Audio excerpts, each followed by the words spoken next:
아네트 아버님 교사라고 했죠. 이 둘의 사이를 알고 진짜 잡아 죽일 거라고 계속 찾아다녔답니다. 도망다니다 결국 만나게 됐는데 몇 시간 이 사람과 얘기해본 이후 아네트 아버님이 또 이 사람한테 반해서 위대한 예술가라고 만나라고 허락을 할 정도로 철학적으로 굉장히 깊고 똑똑해서 그 당대 유명 철학자였던 사르트르도 자기하고 말 안 통하면 친구를 안 했다는데요. 유독 이 사람을 너무 좋아해서 이 사람의 웬만한 전시 비평문을 사르트르가 다 써줬을 정도로 굉장히 뛰어나고 좋아했던, 언변도 뛰어나지만 똑똑했던 사람으로 유명합니다. 다만 자코메티 작품 보실 때 중요 작품 찾으실 때는 그냥 무조건 말년기 작품을 향해 가시면 됩니다. 조각에 생명을 담는 게 가능한가요? 불가능하죠.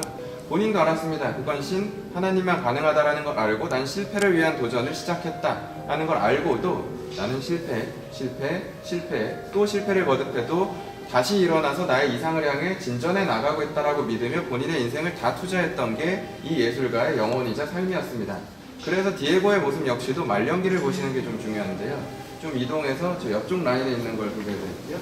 나와서 평면의 앞과 옆과 뒤를 동시에 보여줘 버리죠. 새로운 시선을 제시합니다.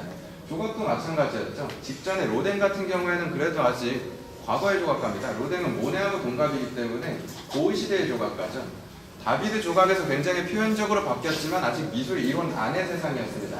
하나의 점 안에 표현하는 세상이 우리가 바라보는 세상과 일치한다라고 믿었지만 이 사람은 1901년생이기 때문에 1, 2차 세계대전을 다 겪었고요. 상처받은 이 시대에 하나의 점 안에 표현한 미술 이론적 세상은 인간이 두 눈으로 관찰하는 실존 세계와 굉장히 다르다라는 걸 이 사람은 깨달았던 겁니다. 훨씬 솔직하게 접근했고요. 이게 실존이란 단어랑 엮이게 되는 게 말씀드린 전쟁을 겪었던 사람이죠. 이 사람이 표현하고 싶었던 건 다비드의 아름다운 근육, 지옥의 문의 역동적 표현 이런 것들이 아니고요. 지금 이 순간 상처받은 이 시대의 눈앞에 있는 이 모델이 가지고 있는 고뇌, 고독, 슬픔 그 영혼 자체를 담아내는 게 목적이었기 때문에 피부가 뽀얗냐, 근육이 아름답냐 이런 게 중요한 게 아니고요. 이 시선 속에 그 영혼이 담겨 있느냐 아니냐가 굉장히 중요했던 겁니다. 그래서 어린 친구들은 이거 보고 가끔 그런 얘기하죠. 무서워요, 좀비 같아요, 뭐 이런 얘기 하는데요. 그게 맞죠. 전쟁의 시대를 살아갔던 사람입니다. 그걸 표현했기 때문에 이 사람은 오히려 시대의 조각가다라는 평가를 받게 되는데요. 말씀드린 동생 디에고는 평생의 조수였던 동시에 평생의 모델이었습니다. 주변에 보시면 유독 디에고 작품은 시기별 조각이 다 있고요. 이것만 보셔도 이 사람의 스타일의 발전을 다 읽으실 수 있을 겁니다. 결혼 초기에는 뭐 자상한 남편까지는 아니었어도 너무 어린 신부였기 때문에 부인을 좀 딸처럼 잘 챙겼답니다. 근데 말년에 이 알베르토가 부인에게 붙여준 별명이 한국어로 번역하면 음향과 분노랍니다. 되게 철학적으로 얘기한 척 했지만 그냥 해석해보면 맨날 옆에서 화내고 잔소리한다는 거죠. 그만큼 꼬여 있었습니다.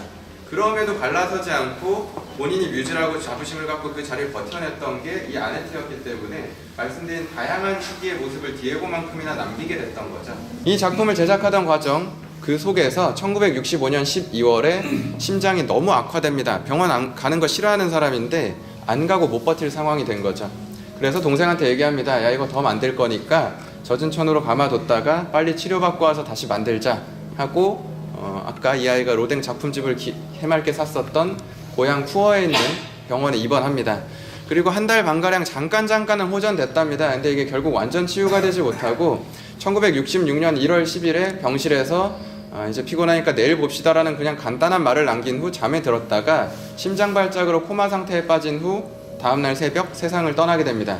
자, 이 순간 동생 디에고는 형 장례식 준비가 아니라 파리에 있는 형 작업실로 뛰어왔답니다. 형의 마지막 숨결을 살려내고 싶었던 거죠.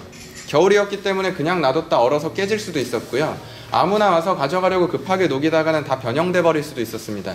형의 작품을 제일 잘 알았던 디에고는 작업실로 뛰어와서 조심스럽게 온도 조절을 하고 얼어있었던 천을 걷어내고 늘 청동으로 떠내는 건 평생 디에고가 있기 때문에 그렇게 디에고가 살려낸 형의 유작이 바로 이 로타르 시리즈였습니다. 이 전시가 지금 주목받는 이유는 아시아 최초로 딱 하나뿐인 그 로타르 3 유작의 원본이 지금 이 자리에 와 있기 때문입니다. 시간을 초월해 정말 당시대에 상처받은 그 시대의 인물의 그 영혼, 그 생명을 눈빛을 통해 대화하듯 만나볼 수 있다. 이 시선을 꼭 바라봐야 된다. 이렇게 평가받는 게 그의 마지막 유작 이 로타르 3입니다. 어린 부인에 대한 걱정과 사랑도 많았답니다. 한참 어리기 때문에 본인이 먼저 세상을 떠날 거라 당연히 예측을 했고 본인 작품은 이미 너무 비싸져 있었기 때문에 부인이 이 풍파를 견뎌낼 수 있을까에 대해서도 걱정을 했답니다. 그래서 미리 재단을 준비하고 부인에게 많은 게 가길 원했고 그대로 이루어졌고 그래서 아네트도 잘 살아갈 수 있었습니다. 아네트도 본인이 세상을 떠난 1993년까지 이 재단의 온전한 운영이나 남편의 저서의 지필에 대한 확인이나 진품 확인에 대해 본인 인생을 또 다 헌신했던 게 또 부인 아네트이기 때문에 전 이 위대한 예술가의 한 명뿐인 뮤즈는 전 아네트로 기억하는 게 맞다라고 그냥 개인적인 판단을 합니다. 전 지금까지 안내를 맡은 미술전시 해설가 김찬용이었습니다. 네, 감사합니다. 오늘 잘 찾아가주셨고요. 감사합니다.